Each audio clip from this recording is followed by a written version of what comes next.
मेरी समझ में ये बात आ गई है कि धन और दौलत, रुपया, पैसा, शान और शौकत आशीष नहीं है, ये तो हमारी जरूरत है। ये क्या है? हमारी जरूरत है।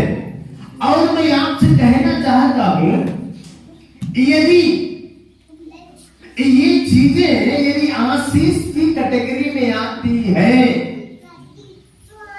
तो सारी रात याकूब को स्वर्गदूत के साथ लड़ाई करने की क्या आवश्यकता थी, क्या जरूरत थी? सारी रात उसने लड़ाई किया और उसने इसी बात को कहा, मुझे आशीष चाहिए। तो उसने कहा, तेरे पास तो सब कुछ, तुझे तो सब दे दिया, क्या चाहिए तुम्हें? उसने कहा, नहीं, अब मुझे आशीष देगा जब तक मुझे आशीष नहीं देगा तब तक तेरे पांवों को छोड़ने वाला नहीं है ना? हमें और आपको भी एक निर्णय लेना, जब तक हमें आशीषें नहीं मिलती। आशीषों का मतलब ये नहीं है कि हमारा बढ़िया आलीशान मकान बन जाए, ये आशीष नहीं, ये तो जरूरत है हमारी, ये हमारी जरूरत है। घर हमारी जरूरत है, गाड़ी हमारी जरूरत है ना? कपड़े हमारी जरूरत है, पर ये आशीष नहीं है। आशीष है हमारे घर में, हमारे परिवार में एक शांति और आनंद। हालेलुया, ताली बजा के परमेश्वर को धन्यवाद। आशीष हमारे घराने में, हमारे परिवार में, हमारे कुटुंब में, हमारे लोगों में, पति के जीवन में, पत्नी के जीवन में, बच्चों के जीवन में, बहू के जीवन में, सास के जीवन में, ससुर के जीवन में, बेटे के जीवन में, नाती के जीवन में, पोते के जीवन में शांति। ये है आशीष, आनंद। आज बहुत सारे लोग दुनिया में ऐसे भरे पड़े हुए हैं जिनके पास सब कुछ है लेकिन क्या नहीं है? शांति नहीं है, शांति नहीं है, आनंद नहीं है। आपके सामने धन दौलत रुपया पैसा सब है, पर ये चीजें नहीं है, और यही हमारे लिए बहुत जरूरी है। यदि ये हमारे और आपके पास नहीं है तो हमारा जीवन बेकार है। और ये क्यों नहीं लेता हमारे और आपके जीवन? इसका कारण क्या है? पाप। इसका कारण है पाप। आप थोड़ा सा ध्यान करें, जब भी आपसे कोई पाप हो जाता है, आपसे कोई गलती हो जाता है, आपके जीवन में एक बेचैनी सी होती है कि नहीं होती? लगता है यार मैंने बड़ी गलती कर दिया, मैंने उनको गाली दे दिया, मैंने उनको भला बुरा बोल दिया, है ना? जीवन में एक बेचैनी होती है कि नहीं होती? मतलब हमारे अंदर लगता है मैंने बहुत बड़ी गलती कर दी, हमने उनसे झगड़ा कर लिया, है ना? मतलब एकदम बेचैन हो जाते हैं। और ये सारी चीजें पाप की श्रेणी में आती है। और जब पाप हमारे जीवन में आता है तब हमारे जीवन की शांति और आनंद चला जाता है, वो लेके जाता है। और यीशु मसीह इस दुनिया में इसलिए आए ताकि वो पापों को क्या करे? उठा ले जाए। हालेलुया, ताली बजा के परमेश्वर को धन्यवाद। सो आज हम बात करने वाले हैं, आज का हमारा विषय है परमेश्वर का मेमना। आज का हमारा विषय है परमेश्वर का मेमना। वो क्यों आया इस दुनिया में? क्या जरूरत थी उसे आने के लिए? क्या उसके बगैर हम नहीं रह सकते थे? क्या उसके बगैर हम नहीं जी सकते थे? जी सकते थे, लेकिन शांति के साथ नहीं, आनंद के साथ नहीं। जी तो सकते थे लेकिन शांति के साथ नहीं जी सकते थे, आनंद के साथ नहीं जी सकते थे। इसलिए वो आया, इसलिए वो आया। पढ़िए यूहन्ना रचित सुसमाचार उसका पहला अध्याय उसका 29 वचन।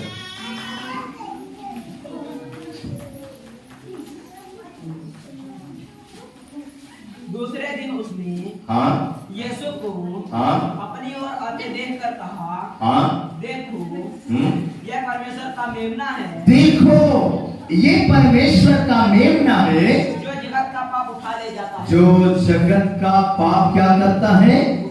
उठा ले जाता है। Hallelujah, hallelujah. कौन है परमेश्वर का मेमना? के पाप को उठा के ले जाता है, वो है हमारा और आपका खुदावंद यीशु मसीह। ताली बजा के परमेश्वर को धन्यवाद दें।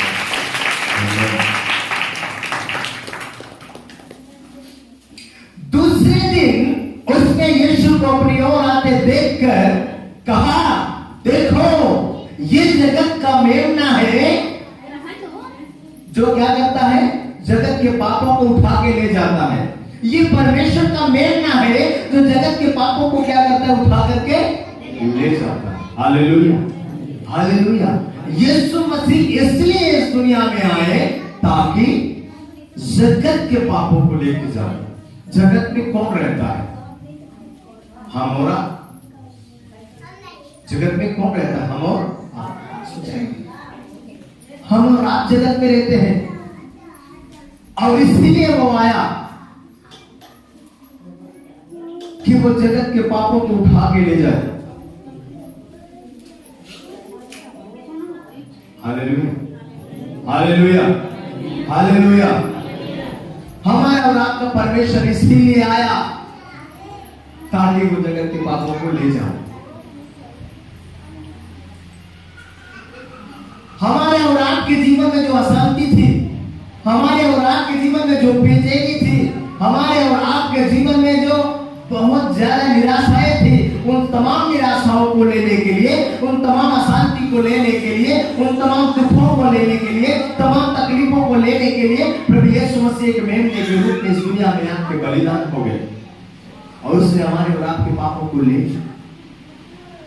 ताकि हम और आप चंगे हो जाए, ताकि हम और आप आशीषित हो जाए। इसीलिए यीशु मसीह इस दुनिया में आया। Hallelujah, hallelujah. उत्पत्ति की पुस्तक में हम जब देखते हैं तो इस बात का जिक्र किया गया है। आपने देखा होगा जब अब्राहम इसहाक का बलिदान करने के लिए उस पहाड़ी के ऊपर मोरिया नामक पर्वत पर लेके जा रहे थे, वहां पर इसहाक एक शब्द पूछ रहा है। पढ़िएगा उस वचन को, पढ़ो बेटा निकाल कर, उत्पत्ति 22 अध्याय और उसका 7 और 8 वचन पढ़ो। इसहाक ने अपने पिता अब्राहम से कहा, अपने पिता अब्राहम से कहा, जब अब्राहम अपने बेटे इसहाक को लेकर के मोरिया नामक पहाड़ी पर जा रहे थे तो वहां पर रास्ते में इसहाक अपने पिता अब्राहम से पूछता है, हे मेरे पिता, हे मेरे पिता। उसने कहा, हे मेरे पुत्र, क्या बात है, क्या बात है। उसने कहा, देख आग और लकड़ी तो है, आग और लकड़ी तो है मेरे पास। ध्यान से सुने, जब एक पिता एक पुत्र को बलिदान देने के लिए लेके जा रहा था और पुत्र रास्ते में बात कर रहा है, आग और लकड़ी तो मेरे पास है, हाँ, पर होम बलि के लिए भेड़ कहाँ है? पर होम बलि के लिए भेड़ किधर? होम बलि के लिए भेड़ कहाँ है? तब अब्राहम क्या जवाब देता है, पढ़े। अब्राहम ने कहा, हे मेरे पुत्र, परमेश्वर होम बलि की भेड़ का उपाय भी करेगा, स्वयं उपाय करेगा। Hallelujah, hallelujah, hallelujah. और जिस भेड़ का जिक्र उत्पत्ति 22 अध्याय में किया गया, जिस मेमने का जिक्र उत्पत्ति 22 अध्याय में किया गया, वही मेमना परमेश्वर ने उपाय किया और यीशु मसीह को इस दुनिया में भेजा। वही मेमना हमारे और आपके पापों को लेने के लिए यहाँ आया। परमेश्वर ने उपाय किया। जब हम और आप गुनाह में फंस गए, जब हम और आप पाप में फंस गए, जब हम और आप तकलीफ में चले गए, जब हम और आप बीमारियों में चले गए, तो यीशु मसीह को परमेश्वर ने एक मेमने के रूप में इस दुनिया में भेजा, ताकि वो आपके पापों को ले जाए, ताकि वो आपकी बीमारियों को ले जाए, ताकि वो आपकी तकलीफों को ले जाए। यीशु मसीह ने 39 कोड़े इसलिए खाए ताकि आपकी बीमारियां चंगी हो जाए। यीशु मसीह क्रूस पे अपने लहू को इसलिए बहाए ताकि आपके पाप धुल जाए। इसलिए यीशु मसीह ने सब कुछ किया। हमें और आपको ये बात समझने की बेहद आवश्यक, बेहद जरूरत। पता है अब्राहम से परमेश्वर ने क्यों इसहाक मांगा था? आराधना का अर्थ आप जानते हैं क्या? अब्राहम ने अपने सेवक से कहा, तू इधर ही रुक, मैं और ये बेटा जाएंगे परमेश्वर की आराधना करके वापस आएंगे। आराधना का मतलब होता है जिस चीज को हम परमेश्वर को देने में हमें तकलीफ होती है, जिस चीज को परमेश्वर को देने के लिए हमें कष्ट होता है, वो एक सच्ची आराधना है। वो क्या है? एक सच्ची आराधना। अब्राहम से परमेश्वर ने उस बेटे को मांगा और परमेश्वर ये दिखाना चाहता था कि जब एक बाप अपने बेटे की कुर्बानी देता है उसको कितनी तकलीफ होती है। क्या हमारा और आपका परमेश्वर जिसने अपने इकलौते पुत्र यीशु मसीह को इस दुनिया में भेज दिया एक मेमने के रूप में बलिदान होने के लिए, क्या उसको तकलीफ नहीं हुई हो? हमारी और आपकी बेशकीमती चीज परमेश्वर हमसे लेना चाहता है। परमेश्वर चाहता है कि हम उसे महत्वपूर्ण चीज दें जो हमारे लिए बेशकीमती है। लेकिन अब्राहम ऐसा एक परमेश्वर का सेवक था कि उसने अपने पुत्र को भी नहीं रख छोड़ा, दे दी उसकी। लेकिन परमेश्वर ने उसे वापस 100 साल की उम्र में दिया था, 100 साल की उम्र में दिया था। आज हमसे और आपसे परमेश्वर यदि एक दिन का समय मांग लेना तो हम सोचते हैं हमारा कितना नुकसान हो जाएगा, 500 का। हमारे दिमाग में ये बात पहले ही आ जाती है, 500 का नुकसान हो जाएगा। एक दिन का समय यदि हमने दिया तो 500 का नुकसान हो जाएगा। पिछले दिनों में मैंने सारे ड्यूटी करने वाले भाइयों से मुलाकात करके कहा, एक दिन का समय आप उसे दे दो, हफ्ते में एक दिन आप उसे दे दो। मैं हिम्मत के साथ बोल सकता हूं, यदि ईमानदारी के साथ आपने हफ्ते में एक दिन दिया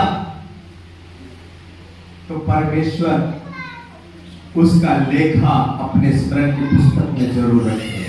हालेलुया, हालेलुया।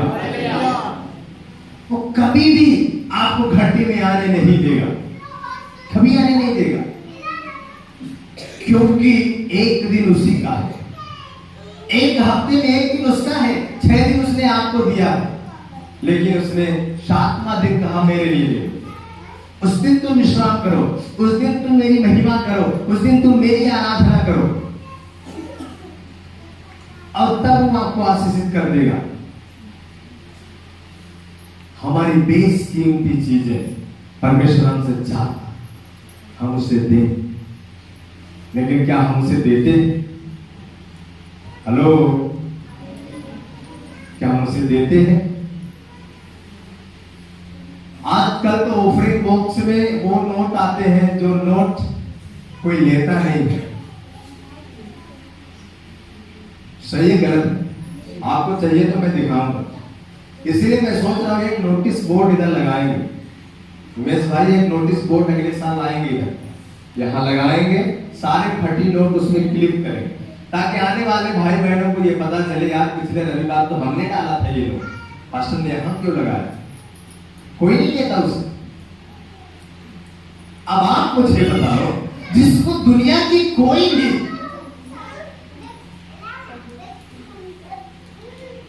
दुकान ना ले, उसको आप परमेश्वर के राज्य में देते हो। सोचने वाली बात यही है, आपका बेशकीमती चीज है ना। मैं क्यों आपको ये बता रहा हूं? आप ऐसा ना करें, इससे बेहतर है आप मत डालो, कोई बात नहीं है, लेकिन सबसे खराब वाला आप उसे मत दो। मैं आपको बताना चाहता हूं, जब कैन और हाबिल दोनों सगे भाई हैं, कैन और हाबिल दोनों सगे भाई हैं और आदम के बेटे। आदम पहला प्राणी था, हव्वा को आदम के बाद आदम की पसली से बनाया गया, फिर उनसे होने वाली जो संतानें थी वही दो सबसे पहले पैदा हुई थी, कैन और हाबिल। तो कैन बड़ा था और हाबिल छोटा था। अब ये कैन और हाबिल जो थे, ये दोनों, कैन खेतीबाड़ी करने वाला था, समझिएगा ध्यान से, कैन खेतीबाड़ी करने वाला था, हाबिल भेड़ बकरियों को पालन पोषण करने वाला, भेड़ बकरियों को चरवाहा था।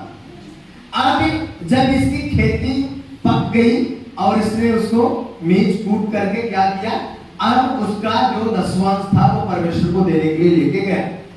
लेकिन पता है कैसे लेके गया? कैसे लेके गया है? कुछ लोग सोचते हैं वो खराब वाला लेके गया, वो बेकार वाला, ऐसा कुछ नहीं था। लेकिन उसका मन परमेश्वर में नहीं लगा था। पता है वो कैसे लेके गया? उसने ये बोल के लेके गया, उसके मन में ये बात आई कि 4 महीने मैंने इसका पालन पोषण किया, मैंने इसको पैदा किया, इसमें ये किया वो किया, लेकिन अभी इतना परमेश्वर के राज में देना पड़ रहा है। परमेश्वर ने उसकी भेंट को ग्रहण नहीं किया। पढ़ लेना आप बाइबल में, परमेश्वर ने उसकी भेंट को ग्रहण नहीं किया। लेकिन हाबिल जो था, हाबिल अपने उस भेड़ बकरियों के झुंड में गया और उसने बढ़िया बढ़िया देखा, जो सबसे बढ़िया बढ़िया बच्चे थे वो ले जाके परमेश्वर को दिया, सबसे बढ़िया वाला दिया और उसको परमेश्वर ने ग्रहण किया। और जब ये बात कैन को पता चली कि मेरी भेंट परमेश्वर ने ग्रहण नहीं किया, तब उसने ये बात कही। तब परमेश्वर ने कैन से कहा, यदि तू प्रेम करता, यदि तेरा मन मुझसे लगा होता, यदि तेरे मन में पाप नहीं होता, तो क्या मैं तेरी भेंट को ग्रहण नहीं करता?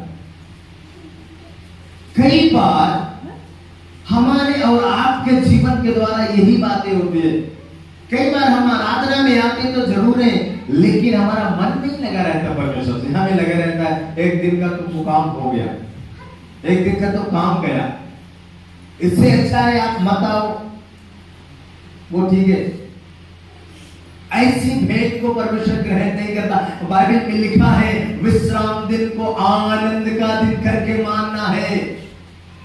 उस दिन हमें नाचना है, उस दिन हमें उछलना है, उस दिन हमें कूदना है परमेश्वर की महिमा के लिए। आनंद का दिन, रविवार के दिन इतनी ज्यादा तैयारियां होनी चाहिए, सुबह से हमें पूरी तैयारियों में लग जाना चाहिए कि आज विश्राम दिन है, आज मुझे परमेश्वर के भवन में जाना है उसकी महिमा करने के लिए। लेकिन ये बात हमारे जीवन में नहीं आती, इसलिए आज लोग आशीषित नहीं है, आज लोगों का जीवन परमेश्वर के ग्रहण योग्य नहीं है। और जब आपका जीवन ही ग्रहण योग्य नहीं है तो आपकी भेंट को परमेश्वर कभी ग्रहण नहीं करेगा। आपका भेंट के पहले परमेश्वर आपका जीवन चाहता है, आपका पवित्र जीवन, आपका शुद्ध जीवन वो चाहता है। आपका भेंट के पहले आपका जीवन वो चाहता है, शुद्ध जीवन, पवित्र जीवन। आगे उसका यशायाह की पुस्तक उसका 53 का 7 वचन हम पढ़ेंगे। परमेश्वर कैसे हमारे और आपकी तकलीफों को लिया। परमेश्वर का वचन हमें इस बात में कहता है, वो सताया गया तो भी वो क्या करता रहा? सहता रहा।